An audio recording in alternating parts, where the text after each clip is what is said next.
very nice. I like that. I don't encounter kindness often, I found. Because I have beautiful red hair. Yeah, fuck me for that, right? Like, did you know this is as close as white people can ever come to experiencing racism? Yeah. Every day of my life has been like, oh, look at the ginger. He doesn't have a soul. And like, you let it roll off your back. He's still your fucking dad. Here's the thing, guys. I didn't really worry about being insulted because, like, I'm a tough guy. I'm broad-shouldered. I've been in fights. Then someone said a compliment to me that was the meanest fucking thing anyone's ever said. I'm gonna let you guys hear it. Let you figure out if you can figure out why this is so subtly cruel. A guy said to me, "Hey, you're an uncle, right?"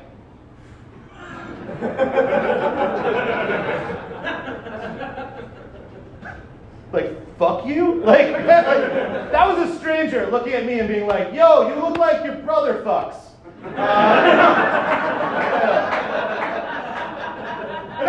That's not what he was saying. What he was saying is that I have the energy of a lot of guys in their 30s or 40s who probably have been late for work because they were playing video games recently. Okay, that's true. Look, you can't fuck up the economy twice in 30 years the way they fucked it up and not end up with a perpetual Tony Hawk Pro Skater character. Okay, there's gonna be some of us. All right, we should be a protected class like veterans or senior citizens. Okay.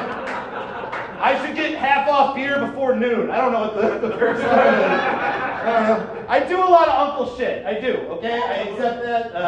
I bring fentanyl test strips to potlucks. Just put it next to the potato salad, you know? Someone's like, ooh, that was too good. I don't know. I brought those to a funeral, and people were like, that's rude. And I'm like, do you remember why we're having a funeral? All right, anyway. That's cool. I will say the most uncle thing that I do is I regularly buy R-rated movie tickets for children I do not know. Yeah. That's right. You didn't know a hero was opening the show.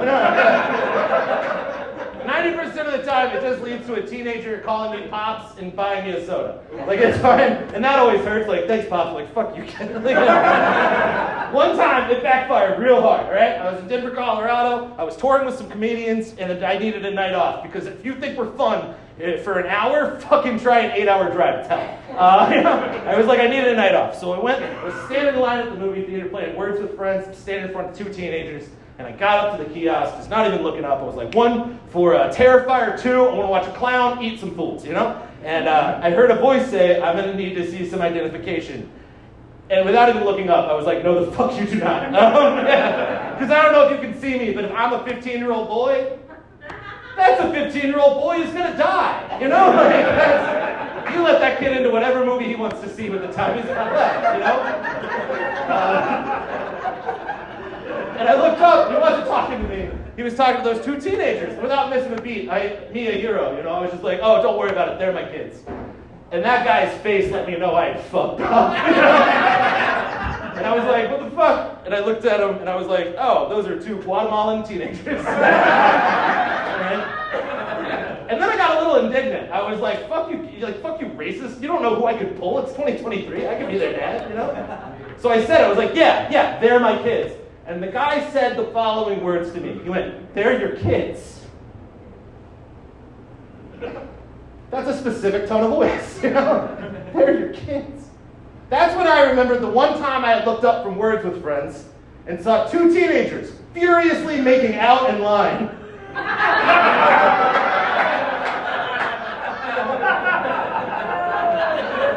Like, furiously. Like, deep tongue, you know, cleanest teeth you've ever seen. And that guy looked at me and was like, they're your children. And I had we all had a choice to make in that moment. They could have fessed up. They could have gone and see a PG-13 movie. But they were like, yeah, that's our dad. So if you've been on the fence about seeing the movie Smile, it was so good, two teenagers leaned into incest. What I wish I had said is, oh, no, I'm their stepdad, but they're definitely related. I'm not going to tell another man how to raise his kids, okay? That's not who I am. I have to stop smoking weed sometimes. No, not like for good, just Like, they don't allow it inside. I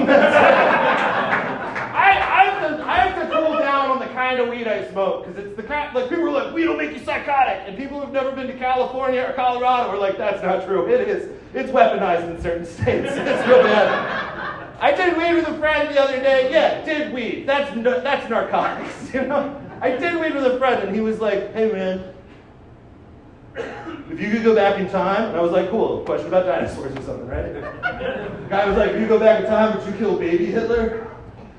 That is too intense for a blunt, my friend. Like, what the fuck? But I thought about it, and I was like, no, I would kill Sporty Hitler and Pasha. Okay, not a History Channel joke. I said I fuck it. I told my dad that I do too much weed, and he asked me a question that was real hard. He said, son, do you think you'd ever try harder drugs like heroin? Yeah. Here's the thing, I told my dad that I bought a dab rig. And if you don't know what a dab rig is, it's like a bong with this little piece of glass you heat up, and then you drop earwax-colored marijuana on it, and then you smoke it, and you feel like you have angel wings. It's incredible. And I told my dad about that. He was like, son, that sounds like you're freebasing weed. I was like, well, we call it dabs because that sounds less like drug abuse. You know? And he was like, do you think you do harder drugs? Do you think you do heroin? And here's a pro tip. If your dad ever asks if you think you do heroin, he just wants a quick no. He doesn't want maybe, you know? And I want to be clear, I don't think I'll ever do heroin, but I don't know how bad life's going to get, or how fucking good jazz could be. Maybe I'll need a spike. I just broke up with my Fitbit. Fuck that thing. Yeah. Does anyone hear of a Fitbit? Leave that abusive relationship. Fuck it. It's terrible. If you don't know what a Fitbit is, it's a little cop that sits on your wrist and calls you a piece of shit on the hour. It's just like, hey, you haven't met your fitness goals. And I'm like, it's been 6 months. Just be quietly disappointed, you know? Here's why I had to quit it. It wasn't the nagging. It was because Fitbit doesn't know how to identify anxiety. Let me rephrase that. Fitbit doesn't know what the fuck a panic attack is, guys. Yeah. So 3 times a week, I was getting a lot of credit for work I was not doing, okay? It was just like, your heart rate's 187 beats per minute. You're in the fucking zone, bro. What happened? And I'm like, my wife said she wanted to talk. Turns out we needed milk, wasn't that bad? I have a lot of tattoos. I feel like a lot of people in my generation got tattoos because they were bored one evening. I don't know. My mom hates that I have tattoos. She always wants to know what they mean. She's always like, what's that one mean? And I'm like, well, that one means that in 2018, I had $90. Sorry, it wasn't cancer. She hates them. So I want to make my mom like my tattoos. So I'm going to get a tattoo for my mom. It's going to be over here. It's just going to be the word mom. And then the year she was born, and then a blank space so she knows what's coming. Good to know a lot of people have good moms in this crowd. I don't know. I've been with the same woman for 21 years. I married my high school sweetheart. She's real cool. Thank you. You don't have to do that. She's real mean. People are like, how do you keep a relationship alive for 2 decades? The secret is just be into the shit your partner's into, okay? Like right now, I'm into astrology. Why the fuck not? Okay, like, yeah, I believe in astrology because my wife believes in astrology. I believed in Jesus Christ for 35 years because my dad told me to believe in it. Like, that guy never one time gave me roadhead, not once. If he had, it would have been a point of contention, I'll be honest. I love astrology. People who look like me, I don't get why you don't like astrology. Astrology was the best thing that ever happened to my relationship. It's just my wife constantly lying to herself about why I'm a piece of shit, okay? Like, yeah, I'm not an alcoholic who won't work on his anger. I'm a Cancer sun, an Aries moon, and a Cancer rising. Yeah. Like, baby, I love to work on myself, but the stars say I'm a son of a bitch. We've been experimenting sexually. She recently asked me to tell her my fantasies, and I was like, fuck no, absolutely not, no. No. You know what I call your mom? Anything else, you know? She's like, why? And I was like, I don't think you'd understand my fantasies. I don't want to fuck up a relationship. And she was like, I watched you do comedy. I think I could understand your fantasies. I was like, touche. All right, let's start a little small. I'd like to have a threesome. And my wife, to her credit, said, of fucking course you do! Oh yeah! Like, I bring over my hottest girlfriend and I fuck her in front of you and then you fuck us both like you're our god! And I was like, oh good, you do understand my fantasy. I'm sorry, I thought that would be a much longer conversation. And she was like, very brave, very brave. How about we have your little fantasy, but instead of you, me, and another girl, it's you, me, and another guy.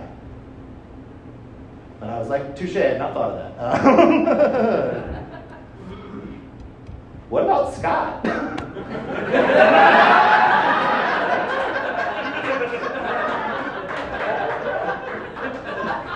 She was like, we don't know a Scott. And I was like, no, you don't know a Scott. I know an incredible Scott. I'm not allowed to talk to Scott anymore.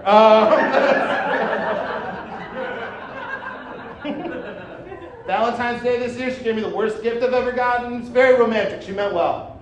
It's a red box. Red velvet all over it, little red note on top. Said, tonight we're going to make a memory. It's going to last forever.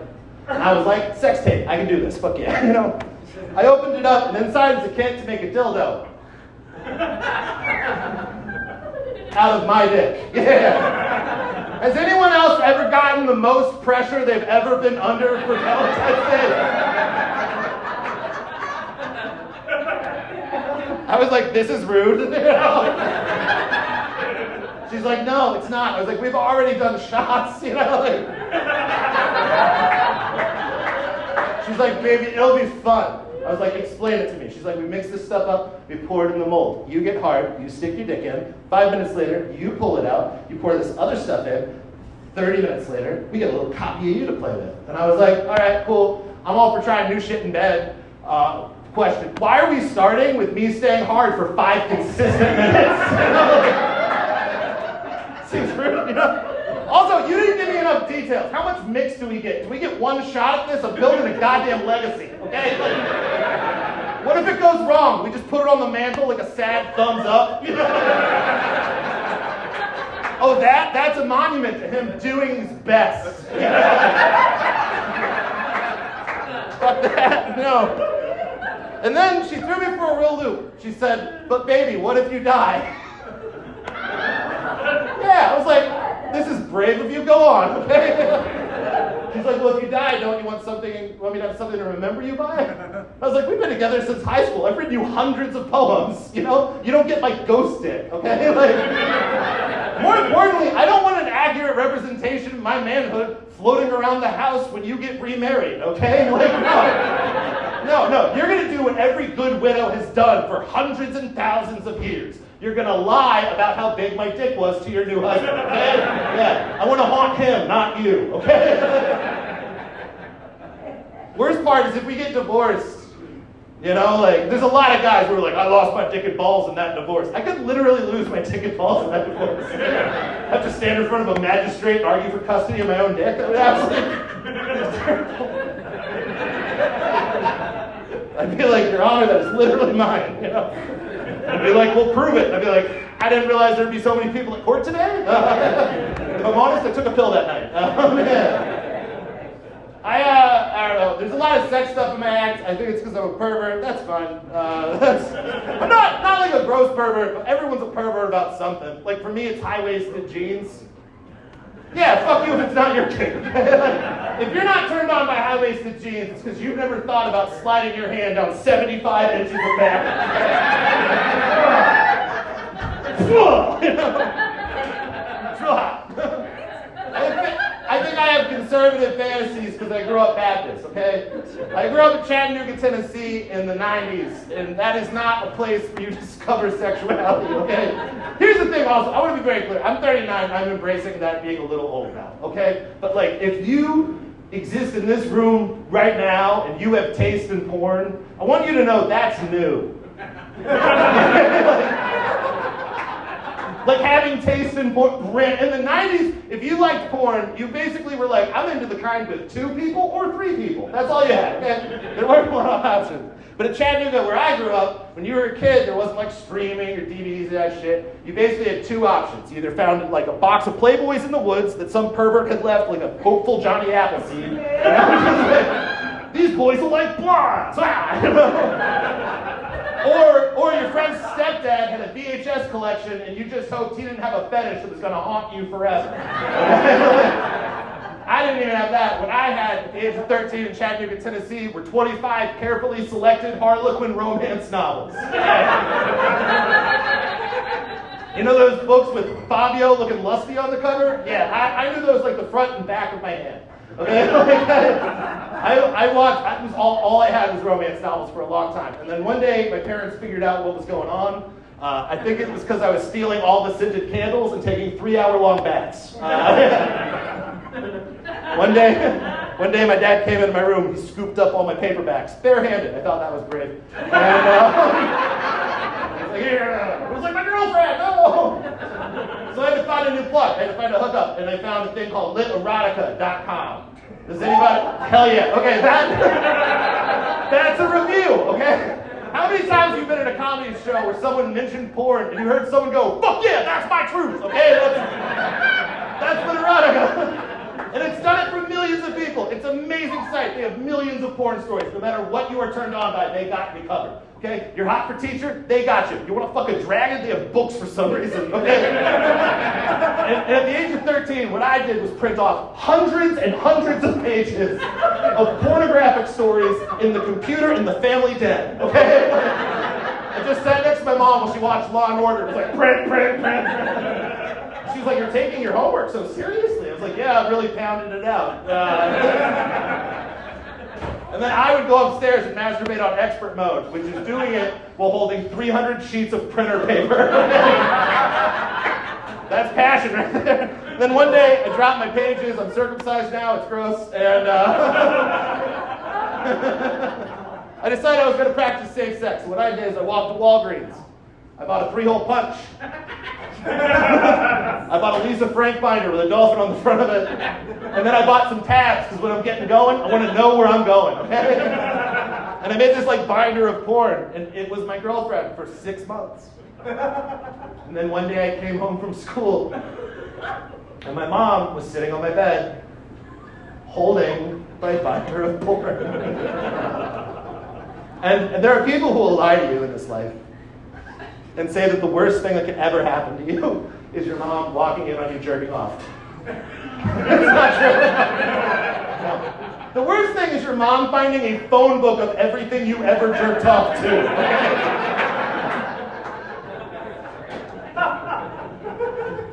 Just nursingly paging through. And I was bold as shit. I was like, "Oh no, you found Dad's porn." Clearly not my porn. I would be a Lisa Frank tiger, not like that pussy. You know? And my mom's like, "I know it's yours. There's going to be some changes around here." And I was like, "All right, what's up?" She said, "Number 1, you're going to hang out at my office after school. No more unsupervised computer time." I was like, "That's fair. What's number 2? She said, "Number 2 is you're going to make the church directory this year." And I was like, "What?" And she said, "This is beautifully organized." Who taught you to collate? You know? Has anyone here ever been such a pervert that you enriched the kingdom of Christ?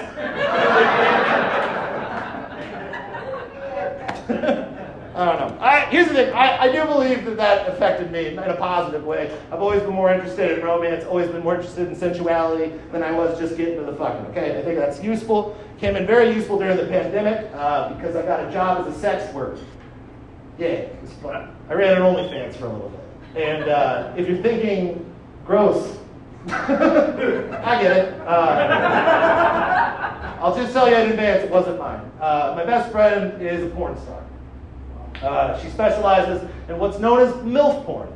And if you don't know what a MILF is, that is an industry term for a woman who is 28. If you don't get that joke, you're the problem. And And now all she makes is stepmom porn because our generation apparently learned the wrong lesson from divorce. We're like, you get 2 Christmases and a hot daddy. Woo! Yeah. It's real fucked. And I don't know, like I'm an atheist, but those people need Jesus. But whatever. I don't know. So I went over to her house one day during the pandemic. She's having a real bad day. And I was like, hey, what's going on? She's like, I think I have to stop running my OnlyFans. I'm talking to my fans, and they're just fucking going through it. And I was like, it's a pandemic. We're all going through it. She's like, I didn't ask you for perspective. And I was like, fair. She's like, I just don't think I can handle it. They're too intense. And I was an asshole. I was like, fuck you. You can't handle talking to some sad boys. You can't role play with sad boys. You play Dungeons and Dragons. I could do that. I could pretend to be you. I could talk to your sad sons. And she said, fucking prove it. And she threw a phone at me like I had picked up a job dealing pills.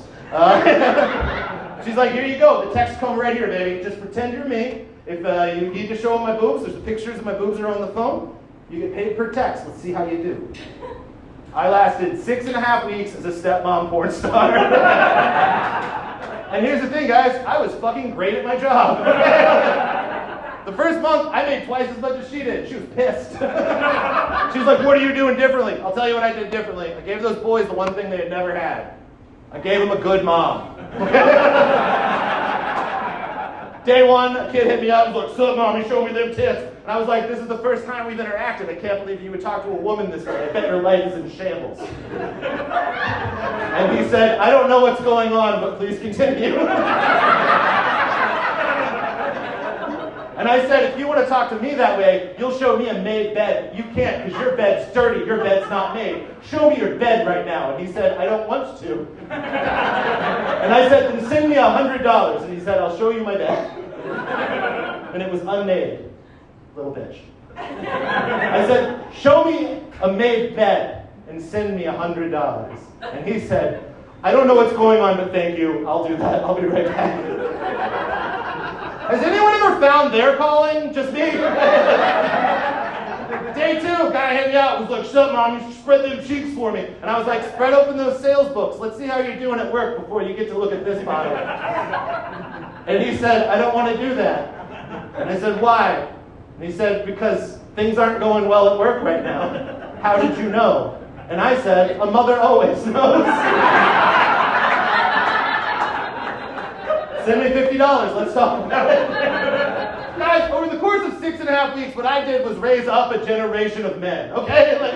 I gave them dating advice. I gave them work advice. I taught one guy search engine optimization, which is my actual job. That was conflicting, you know? And then I'd show them my friends' boobs. They'd show me their dick, and we'd head out. It was a good job. I'm not going to lie.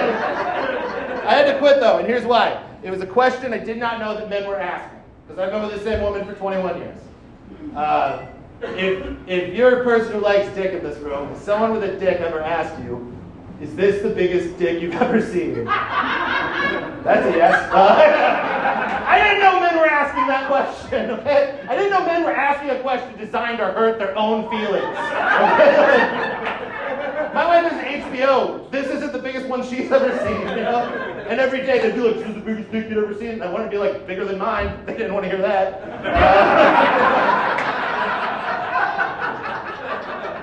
So universally, I'd be like, yeah, man, that dick's so big you need a license to use it. You know, like, and they'd be like, so top 5. And I'm like, how broken are you? You know?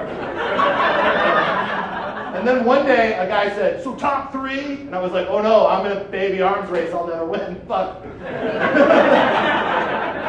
And that was my last call. I drove to my friend's house and I quit. And I was like, here you go, here's your phone back. I can't do it anymore. And she's like, why? And I was like, the boys are going through it. She's like, I told you. And she's like, what really broke you? And I said, you kept asking me if they had the biggest dick I'd ever seen. And she was like, oh yeah, they'll do that. They'll do that. And then I got kind of emotional for a second, and I apologized to her. I was like, I owe you an apology. And she was like, why? And I was like, because the only reason I have this job the first place is because I was an asshole to you. Like, you told me how hard it was to do your job because I didn't know what it was like to be a porn star. I made fun of you and belittled what you do. And God knows, like, I didn't consider how much humanity you saw on a daily basis. God knows how much humanity I saw. Fuck.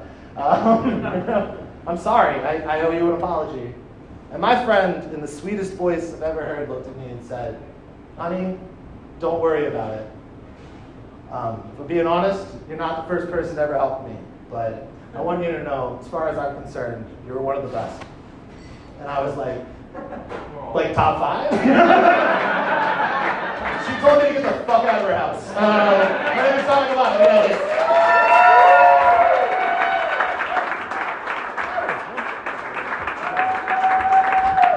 Come on, everybody!